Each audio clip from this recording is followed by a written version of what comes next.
बिस्मिल्लाहिर्रहमानिर्रहीम। मेरा नाम डॉक्टर इजहार हुसैन है और आज हम बायोकेमिस्ट्री का दूसरा लेक्चर डिस्कस करेंगे। वो है सेल मेम्ब्रेन के बारे में। ठीक है, हम बायोकेमिस्ट्री अब सेल मेम्ब्रेन डिस्कस करेंगे यार। ठीक है स्टूडेंट्स, तो मैं यहाँ ये इसमें जो है ना ज्यादातर जो है ना रट टाइप बातें है। ठीक है, तो जो कंसेप्चुअल बातें है वो मैं यहाँ डिस्कस करूंगा। ठीक है स्टूडेंट्स, तो सेल मेम्ब्रेन जो है ना इसको हम प्लाज्मा मेम्ब्रेन भी कहते हैं स्टूडेंट्स। ठीक है, तो पहले हम इसके कंपोजिशन डिस्कस करेंगे। सेल मेम्ब्रेन में हमारे पास 3 किस्म बायोमोलिक्यूल प्रेजेंट है: प्रोटीन, लिपिड्स और कार्बोहाइड्रेट्स। प्रोटीन का कंपोजिशन है 40 to 60% जो है ना वो सेल मेम्ब्रेन में प्रोटीन है। ठीक है, लिपिड्स 20 to 40% प्रेजेंट है। ठीक है, और कार्ब जो है ना बहुत स्मॉल अमाउंट में प्रेजेंट होते हैं। ठीक है, 2 to 5 to 10। लेकिन जो हार्पर में प्रेजेंट है ना, हार्पर बुक में वो 5 to 10% था। ठीक है, और सत्या में 2 to 5% प्रेजेंट था। लेकिन नॉर्मली आप लोग हार्पर फॉलो करो 5 to 10%। ठीक है, तो ये कंपोजिशन था मैंने हार्पर और मुश्ताक बायोकेमिस्ट्री से ये टॉपिक मैंने लिया है। ठीक है, तो इसी हिसाब से आप लोग इसको रीड करें। ठीक है, तो अगर आपसे पूछा जाए कि the basic structural framework of the cell membrane is, तो वो प्रोटीन और लिपिड। इसका मतलब है कि सेल मेम्ब्रेन का बेसिक स्ट्रक्चर फ्रेमवर्क कौन बनाता है, तो वो प्रोटीन और लिपिड्स बनाते हैं। ठीक है स्टूडेंट्स, तो ये कंपोजिशन हो गया। ठीक है स्टूडेंट्स, सेल मेम्ब्रेन का स्ट्रक्चर जो है ना, सेल मेम्ब्रेन जो है ना वो लिपिड बाइलेयर यानी 2 लेयर, लिपिड्स के 2 लेयर से बना होता है, जिसको हम कहते हैं लिपिड बाइलेयर। और उसमें जो है ना प्रोटीन फ्लोटिंग करते हैं। ठीक है स्टूडेंट्स, फिर इस मॉडल को हम एक्सप्लेन करते हैं फ्लोइड मोज़ेक मॉडल। ठीक है, जो कि किसने डिस्कवर किया था, इंट्रोड्यूस करवाया था? Singer and Nicolson. ये 2 साइंटिस्ट है जिन्होंने इस मॉडल को एक्सप्लेन करवाया था। ये मोस्ट एक्सेप्टेबल मॉडल है वर्ल्ड वाइड। ठीक है स्टूडेंट्स, फ्लोइड मोज़ेक मॉडल। ठीक है, और जो लिपिड बाइलर में जो लिपिड्स है ना वो बेसिकली मेनली जो लिपिड्स है वो है फास्फोलिपिड। ठीक है स्टूडेंट, अब हम थोड़ा डायग्राम की तरफ आते हैं। ठीक है स्टूडेंट्स, स्टूडेंट्स ये देखो, ये लिपिड बाइलेयर है। ठीक है, एक लेयर ये है और एक लेयर ये है। तो सेल मेम्ब्रेन अगर आप लोग इस तरह हम ड्रा करते हैं ना, इस तरह, तो वो बेसिकली ये हम नॉर्मली इस तरह ड्रा करते हैं, लेकिन ये 2 लेयर से बना होता है लिपिड बाइलेयर। एक ये है, एक ये है। ठीक है, लिपिड से बना होता है। और इन लिपिड्स को हम कहते हैं स्टूडेंट्स, इनको हम कहते हैं फास्फोलिपिड। क्या कहते हैं? फास्फोलिपिड। ठीक है स्टूडेंट्स, ये हो गया लिपिड्स। ठीक है, इसके अंदर लिपिड बैरियर के अंदर जो है ना कोलेस्ट्रॉल प्रेजेंट होते हैं। ये बहुत स्मॉल अमाउंट में प्रेजेंट होते हैं कोलेस्ट्रॉल। ठीक है स्टूडेंट्स, अब सेल मेम्ब्रेन में जो दूसरा बायोमोलिक्यूल है वो प्रोटीन है। ठीक है, ये प्रोटीन जो है ना लिपिड बाइलेयर में फ्लोटिंग करते हैं। कुछ प्रोटीन ऐसे है जो कि लिपिड बाइलेयर के अक्रॉस जो है ना प्रेजेंट है। ठीक है, फ्रॉम बोथ साइड। ठीक है, अक्रॉस, जिसको हम ट्रांस मेम्ब्रेन प्रोटीन कहते हैं या इंटीग्रल प्रोटीन। और कुछ ऐसे है जो कि आइदर साइड को प्रेजेंट है, या एक्स्ट्रा सेलुलर साइड या इंट्रासेलुलर साइड को प्रेजेंट है। ठीक है, तो उसको फिर हम बाद में कहेंगे एक्सट्रिंसिक प्रोटीन और पेरिफेरल प्रोटीन, लेकिन ये प्रोटीन हो गया।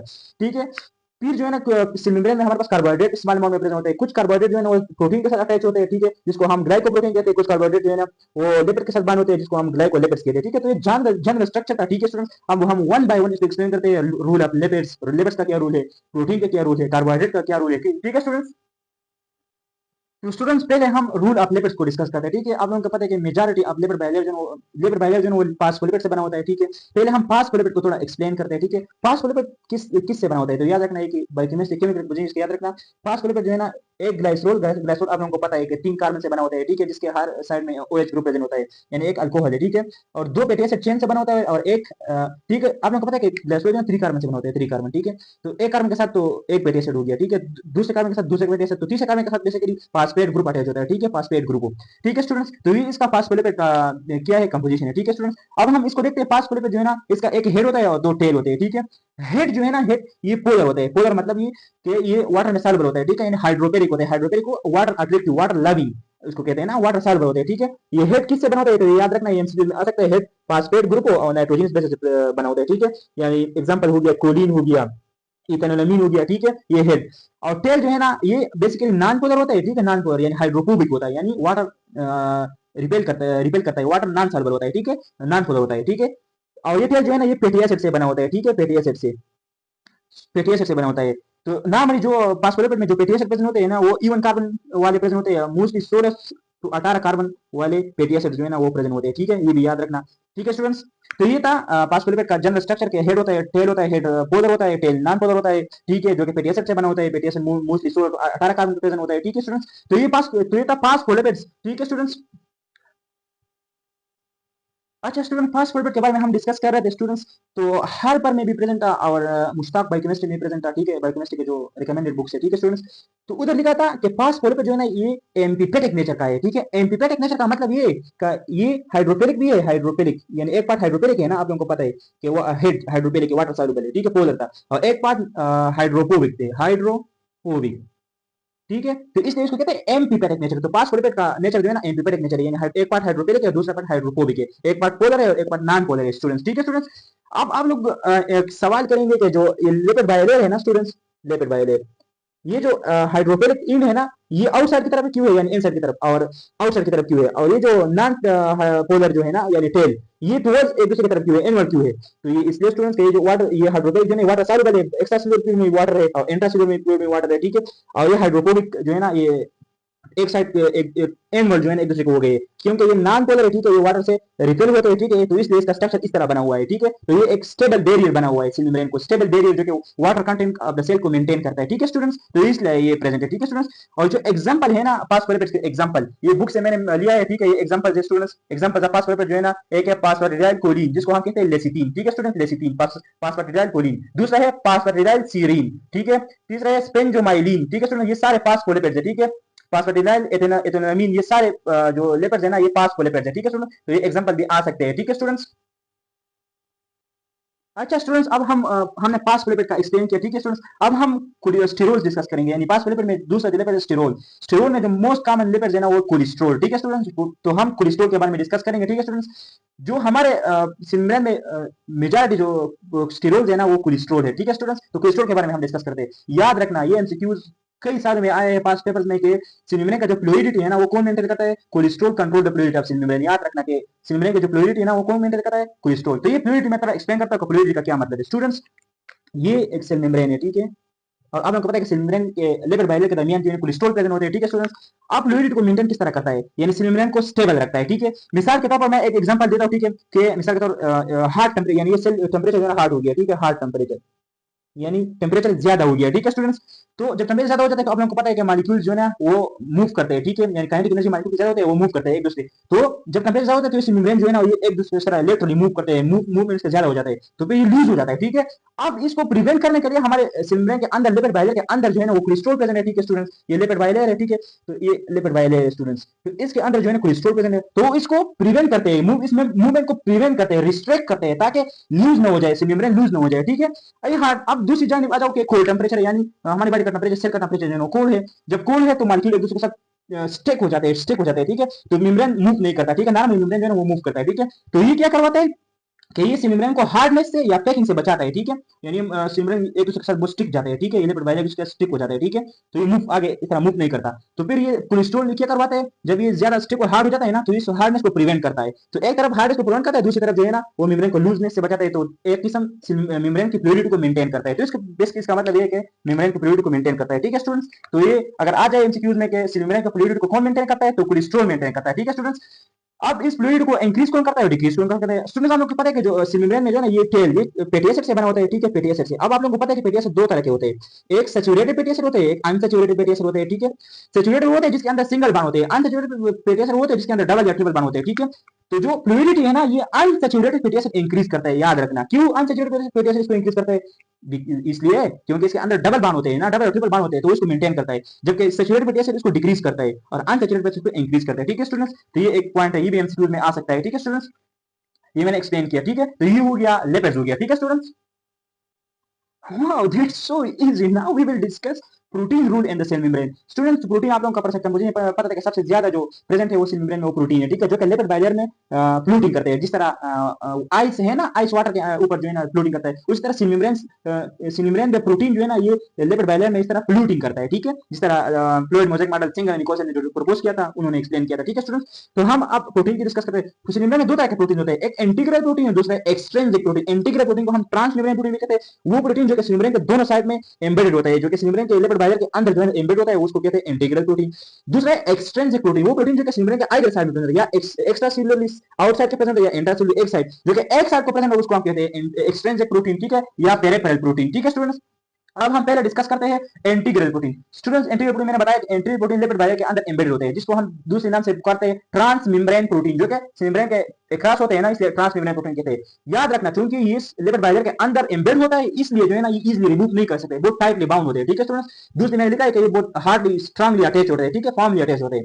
अब इनका फंक्शन क्या है, मैंने ये मेम्ब्रेन फिजियोलॉजी में मैंने ये एक्सप्लेन किया था कि ट्रांसपोर्ट अक्रॉस द मेम्ब्रेन, तो उधर मैंने एक्सप्लेन किया था कि जो इंटीग्रल प्रोटीन है, कुछ इंटीग्रल प्रोटीन जो चैनल प्रोटीन के तौर पर काम करते हैं, चैनल प्रोटीन, लाइक मैंने बताया था कि sodium channel, calcium channel, potassium channel, ठीक है स्टूडेंट्स, जो कि आयन को ट्रांसपोर्ट करवाते हैं। सोडियम को बाहर से अंदर भेजते हैं, ठीक है, पोटेशियम को अंदर से बाहर भेजते हैं, ठीक है स्टूडेंट, कैल्शियम को बाहर से अंदर सेल के भेजते हैं, ठीक है।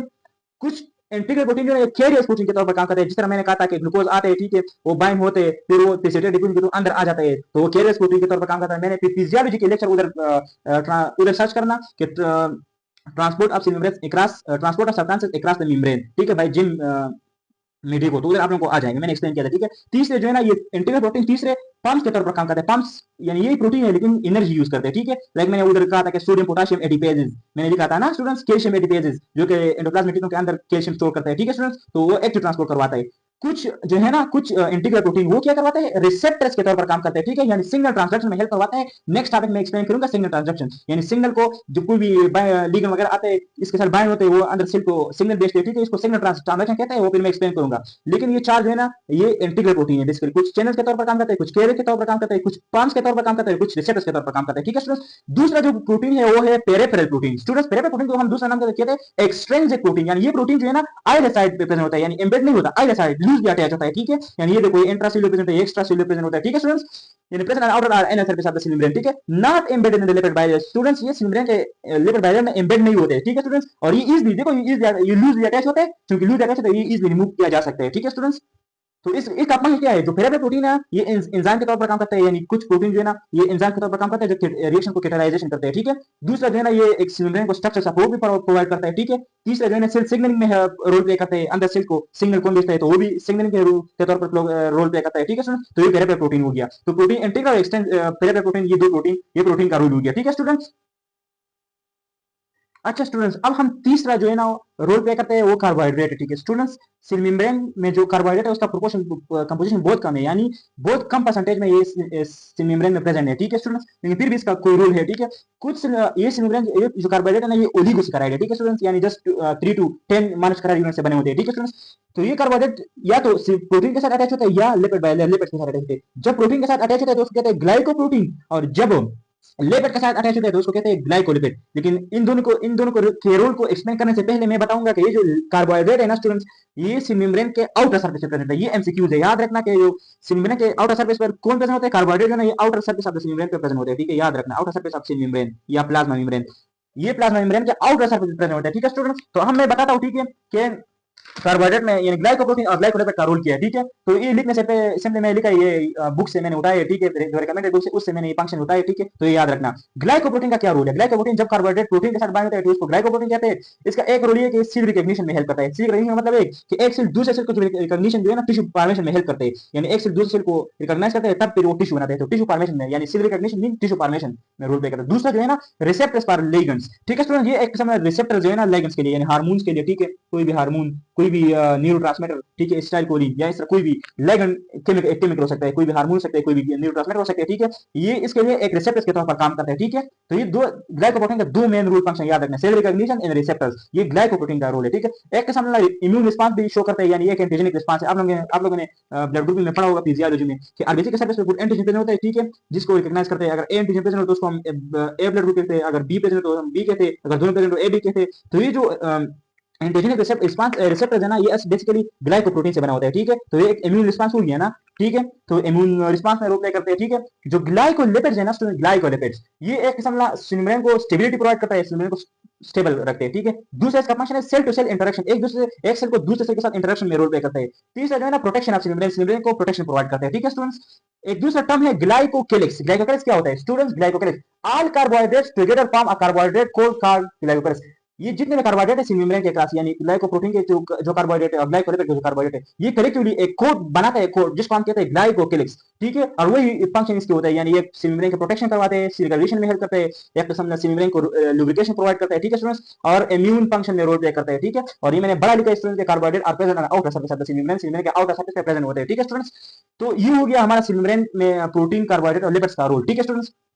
अब एक सवाल जन्माता है कि सेल मेम्ब्रेन को यानी ये फ्लूइड मोज़ेक मॉडल, इसको हम फ्लूइड मोज़ेक मॉडल क्यों कहते हैं, ठीक है। देखिए स्टूडेंट्स सेल मेम्ब्रेन जो है ना ये फ्लूइड मोज़ेक मॉडल जो है ना, सो ये सिंगर निकोलसन ने प्रपोज किया था fluid mosaic model, fluid mosaic model, ठीक है स्टूडेंट्स। ये दो लेवल से बना होता है, एक फ्लूइड से, ठीक है स्टूडेंट, फ्लूइड फ्लूइड जो कि ये सेल मेम्ब्रेन है आप लोगों को पता है कि लेटरली इस तरह मूव करवाते हैं, ठीक है, साइड बाय साइड मूव करते हैं, यानी असल में इसके अंदर जो है ना फैटी एसिड और कोलेस्ट्रॉल प्रेजेंट होता है, वो इसको फ्लूइड प्रोवाइड करते हैं, ठीक है। तो ये तो फ्लूइड है, यानी कोलेस्ट्रॉल इसको फ्लूइड प्रोवाइड करते हैं, फ्लूइड की तरह लिक्विड की तरह काम करते हैं। ये तो फ्लूइड हो गया। मोज़ेक, मोज़ेक का मतलब स्टूडेंट्स आप लोग मोज़ेक जानते हैं, मोज़ेक का मतलब है कि कुछ टुकड़ों की तरह पैटर्न होते हैं, टुकड़ों की तरह। चूंकि ये सेल मेम्ब्रेन जो है डिफरेंट प्रोटीन से बना होता है, जो कि सेल मेम्ब्रेन के क्रॉस प्रेजेंट होते हैं या सेल मेम्ब्रेन के विद इन प्रेजेंट होते हैं, और एक डिफरेंट प्रोटीन प्रेजेंट होते हैं, तो जो कि एक टुकड़े की तरह स्ट्रक्चर बनाते हैं, मोजेक स्ट्रक्चर बनाते हैं। इसलिए हम सेल मेम्ब्रेन को फ्लोइड मोजेक मॉडल कहते हैं, ठीक है। और ये मॉडल सिंगल निकोलसन ने प्रपोज किया था, ये मोस्ट एक्सेप्टेबल मॉडल है, ठीक है स्टूडेंट्स। तो ये था हमारा सेल मेम्ब्रेन के बारे में, ठीक है। ये मैंने रिकमेंडेड बुक से मेन पॉइंट्स उठाए थे स्टूडेंट्स। तो अगर आप लोग ट्रांसपोर्ट ऑफ सेल मेम्ब्रेन एक क्लास पढ़ते हो तो वो मैंने फिजियोलॉजी में एक क्लास सेल मेम्ब्रेन तो मैंने फिजियोलॉजी में एक्सप्लेन किया था, ठीक है।